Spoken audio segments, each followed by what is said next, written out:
just turns out that way. You learn something new, that's what we do. You learn something new every day. Okay. Oh, wow. I like your background. Thank you. Ah, cool. All right. So, Francis, thank you so much for talking about The Last Stop at Yuma County. I watched it this morning. I absolutely loved it. I mean, this was a movie I never expected to have such an exhilarating cast, a great story, and just all around madness towards the third act. So, great job altogether. Thank you so much, man. Thank you. So, my first question is, where'd you come up with the idea for the film? Who inspired you? Um, so my I had been writing short films based on locations like that we had access to. So like my buddy's desert house, my friend had a cabin up in Oregon, and I was writing scripts based on that stuff because we had like little to no money to do it. So when it came time to writing the feature, um, yeah, I sort of am always writing period pieces, and I found this diner out in Palmdale, and I sort of went there, took a bunch of pictures, sort of drew an overhead, and crafted the script specifically based on this location. So that was sort of the catalyst. Uh, I love film noir, and so that was sort of like I think just my knee jerk reaction to once I was like I know it's going to be set in a diner was to have a tell a tale of morality and sort of do that. But I know it's stemmed from just specifically the location. That's interesting. And I like the fact that all these first it starts out with like two characters and then it multiplies. Like that's what I really liked about it. Like as Yeah, the yeah. film goes on, we get more and more characters coming in. And Somebody that and we shot in sequence, and somebody on set said it's like a clown car or something like that, and he just keeps getting snacked. I thought that was a really funny analogy.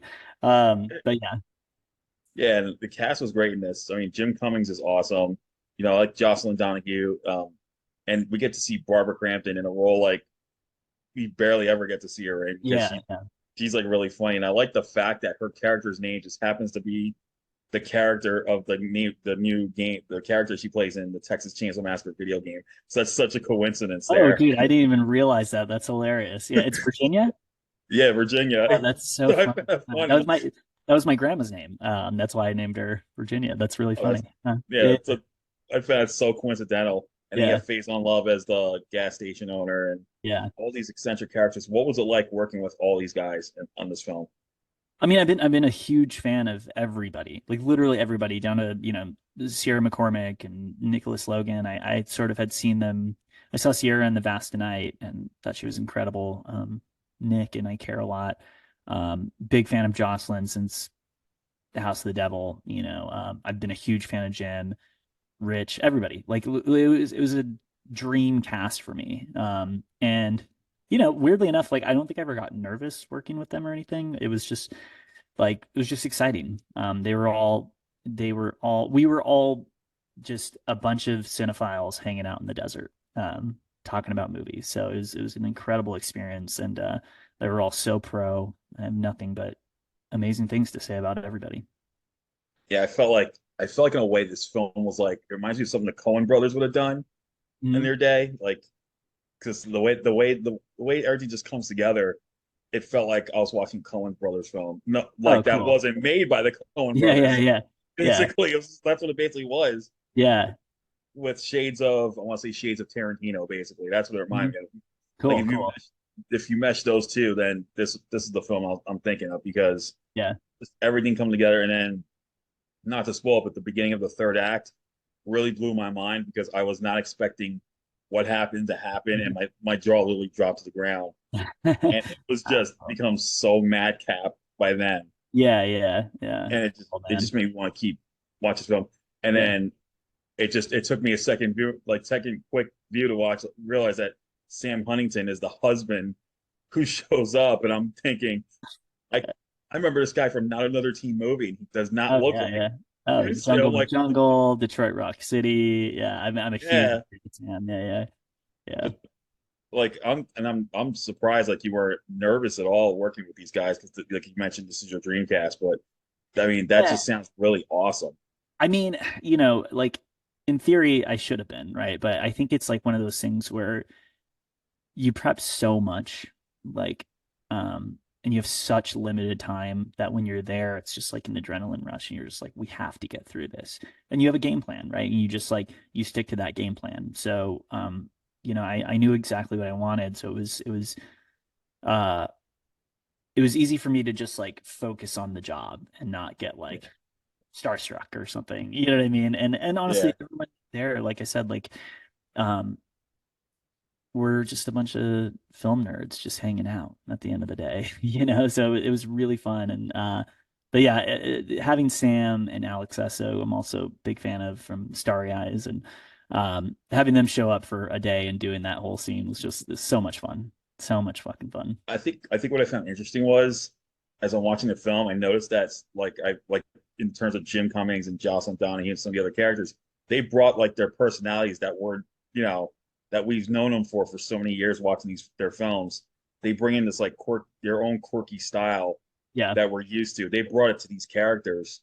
Yeah. So is that something you came up with or working with the actors on this? Like bring your personality out, or you just Yeah, I mean, a lot of that stuff was, it was on the page and they really understood it. And but there was also like, I mean, specifically for like Connor or Paolo, who plays the deputy, or yeah, the deputy, and Nicholas Logan, who plays Travis. Like, I really played with them a lot. I mean, I let them just kind of go over the fucking top, and allowed for a lot of improv and stuff. But I really let them just like swing for the fences with those characters specifically. For Jocelyn, I knew that like to keep the tone balanced, she had to be a little bit more grounded in reality. To where it was like when we have this like, sort of absurd scene with Travis and Gavin, like, the coffee spill and stuff. Like it starts to get really slapsticky in a sense, and you kind of need to bring it back down. And Jocelyn, I always found to be like the real heart and like of the centerpiece of this movie. She grounds it. So it was just finding that balance. yeah, that's awesome. So how long did shooting take, and were there any issues that you went through during the production of the film during shooting? Yeah, 20 days and a lot of shit went wrong.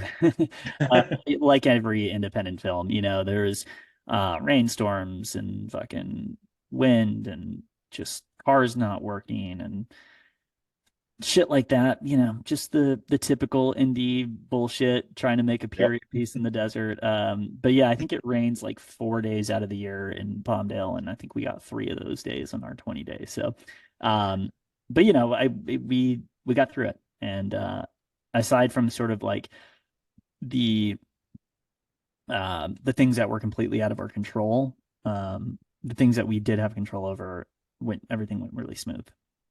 That's awesome.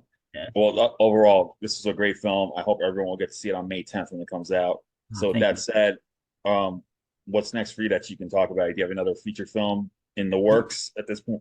Yes, I do. Yeah, I have a horror thing that I'm doing next. Can't really talk about it, but really excited for that one. And then a Western that I wrote that I'm after that it's a snow Western period that I'm really excited about. It's going to be a brutal shoot because I want to shoot all out in the elements, but I'm looking forward to it.